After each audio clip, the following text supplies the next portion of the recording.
I thought it was a great game. Bucknell came out and played really well. They are an excellent offense, probably one of the best we will see this year. They've got some really dynamic players. The kid Meyer had a day. He's an excellent lacrosse player. I thought defensively we really keyed in on 41 and did a great job there.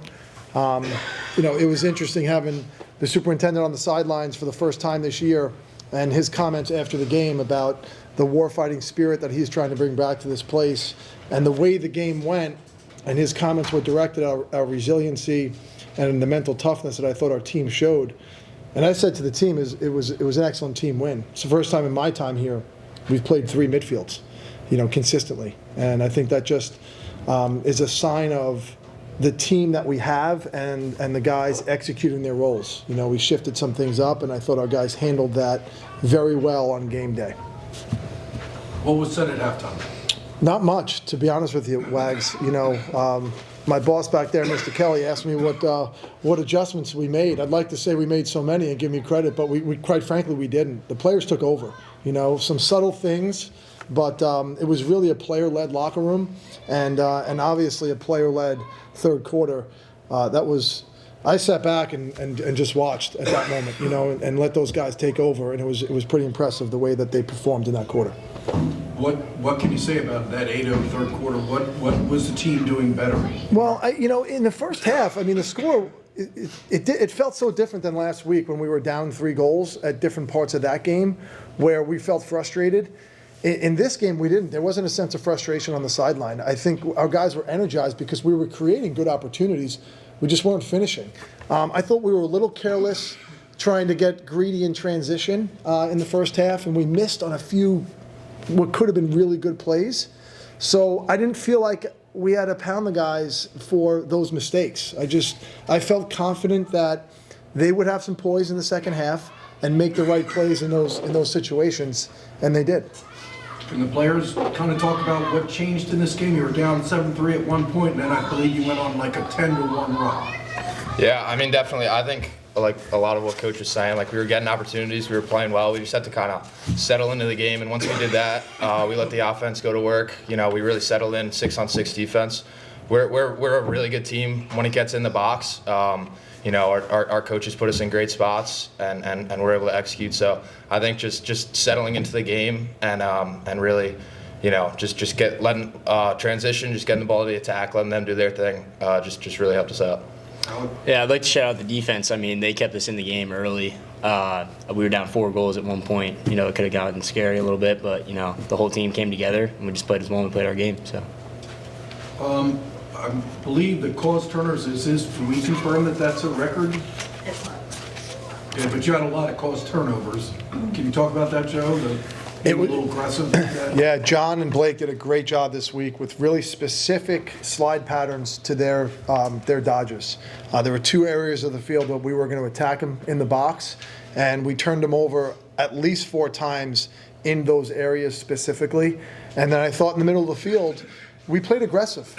Our ride early was pretty good, and then off the Faceoff X, we turned the ball over a couple of times. So it wasn't one specific thing, besides the defensive pattern that John put in, that helped in that end. But all over the field, I felt like there was an energy that was swarming the ball at most of the time. So for Joe and Flaherty, at one point they're up they got 7 goals midway through the second quarter. They score 1 goal over a period of 19 minutes or more. What happened during that stretch defense? Some of those 7 goals were kind of uncharacteristic. It's like just hustle plays, and it's not typical plays you see. It's not stuff you really prepare for. It's just kids playing the sport, and they happen to make a play. So I didn't feel like we were playing poorly defensively. We just weren't very productive because of the way the game was. It was kind of that gray area stuff that is frustrating when it bounces their way. So I think in the box, to Pat's point, once we got it settled, we kind of pulled the green light off in transition a little bit to just settle the game down, because we looked at the way they were playing us offensively when it got into the 6-on-6 box, and we felt confident we can score. So we didn't think we needed a lot of transition. So I think that just kind of let us take a deep breath on the defensive end and slowed us down and allowed us to connect better in the box and use our scheme to our advantage. Yeah, I mean, Coach said it perfectly. Like I was saying earlier, like we just gotta get settled in the box. Whether we're in like our 10-man ride or our like drop back blue ride, we just gotta really focus on like early defense. Coach Orson put a big emphasis on like the subbing transition game this week, and I think we did a lot better of a job during that 19-minute stretch, like you were saying. We just really got settled in the game, and Coach Orson, like Coach was saying, put us in great spots to make plays, and the ball bounced our way. So I don't know if it was by design or just coincidence, but during that 8-0 run in the third quarter, a lot of those shots were coming from out top. It seemed like you were initiating offensive, attacking them from up top. Is that just... Yeah, we felt the first part of our offense, we felt like we wanted to attack them from the mid-wing area against their short sticks, and I thought our guys dodged really well to get the offense moving. Their defensemen did a pretty good job on Mac and Will, and then we would go what we call bottom up later in the possession with a short and a long behind the cage. So attacking them from two different spots throughout the possession in the second half helped. When you look at our possessions in the first half, they were short, there was transition, and then it was a very short half-field set. So we weren't able to get to that second layer. When we were able to kind of grind them down in the second half, specifically the third quarter, with a great trigger from the low wing, and then get the ball behind in the secondary offense, we were able to get them spinning and get some stuff inside. Well, I was just going to ask you, do you think you wore them down a little bit just by your numbers and the bodies that you throw at a team like Bucknell? I don't know how deep they were running. Yeah, I do think, and that's a pretty good observation, Wags. I don't give you a lot of credit that much, but that's a great observation. I mean, when you run three midfields out there, right, and you're demanding that the kids dodge hard, they have energy to do that. We played 5 short sticks during the game. We played 3 long stick middies and 4 defensemen. That's a lot of people. And plus 2 face-off guys, right? So it's a lot of people who, if they understand their role and they execute, they've got energy to do it, And there's a reason why we played 3 midfields today. The guys earned it, and we got a big week ahead of us. It's a team game, and I thought today that point that we wore them down a little bit, it just expresses how this was a good team win. So I think you were a player of the game, is that right? And he had 6 caused turnovers? What did you think of his play, and how's he settling into? You had mentioned to me, but preseason, that every time you've changed the offensive midi to a long pole, it's worked out for you, and he seems to be working out.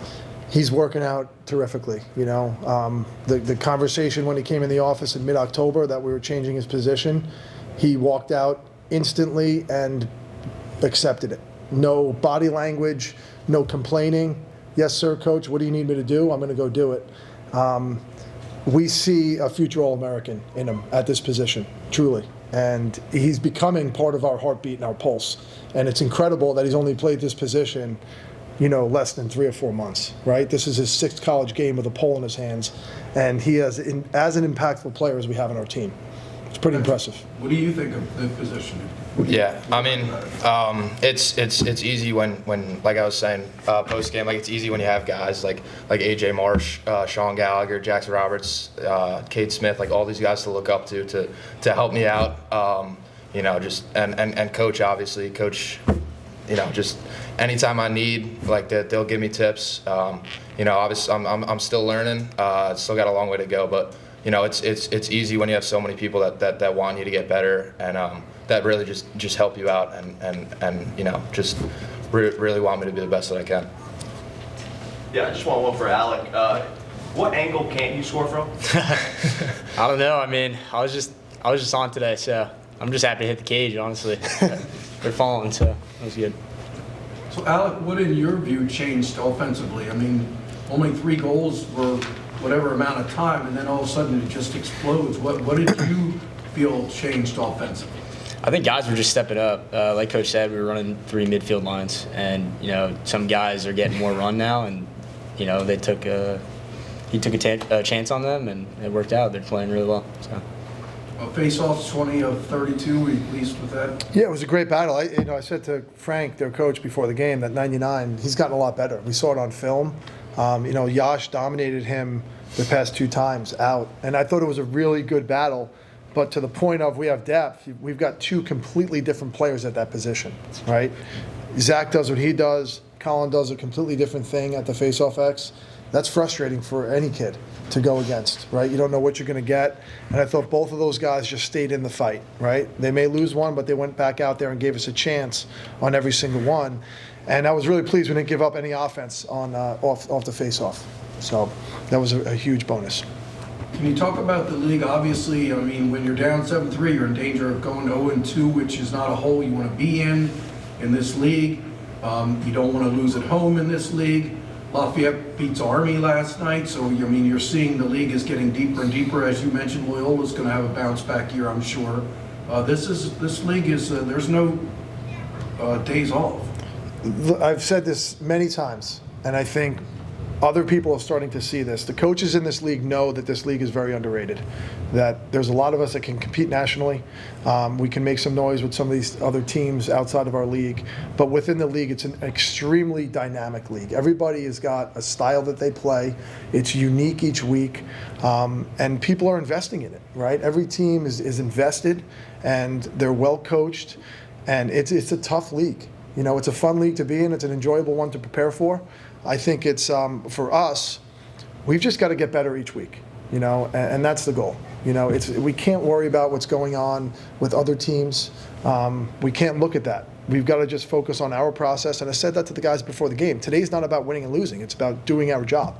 And then we'll look up at the scoreboard at the end and see what the result is. And it's the same thing as we travel through this league. We've got to use this week, spring break, as an opportunity to get this team better, right? Continue to stay healthy, travel well, compete against another team in Jacksonville on Tuesday, and improve, right? And improve so that we can hopefully have a chance to win the game on Tuesday and then get back and compete again. And just little by little, just keep improving systematically throughout the year so that we're playing our best through the league into April and, God willing, into May.